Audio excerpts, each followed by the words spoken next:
Welcome to the Stat Tree video module for the Kruskal-Wallis H Test. To test whether there are differences between three or more groups on some ordinal variable, the Kruskal-Wallis H Test would be appropriate. This test is similar to the one-way ANOVA, but for ordinal dependent variables. You will need one categorical variable and one ordinal variable with multiple ranks in order to run this test. In looking at the preferred entertainment viewing survey, demographic question B is categorical with 4 nominal values.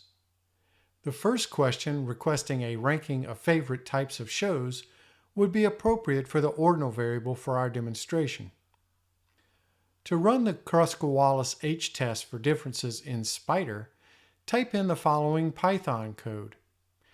This code can be copied from the new browser window when you press the script button on the sending page from the Stat Tree module.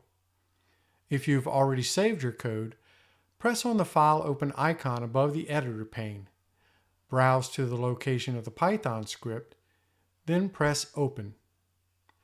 Select the lines of code to be run, then press the Run Selected icon. Python will generate an output in the console window.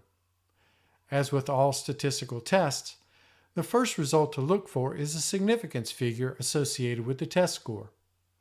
If the significance figure meets your preset criterion, you will need to report your test results in your research paper. You will find those significance figures here.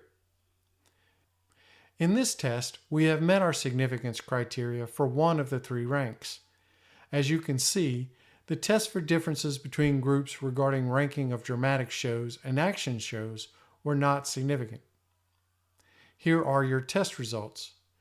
You would report this figure as well as the p-value.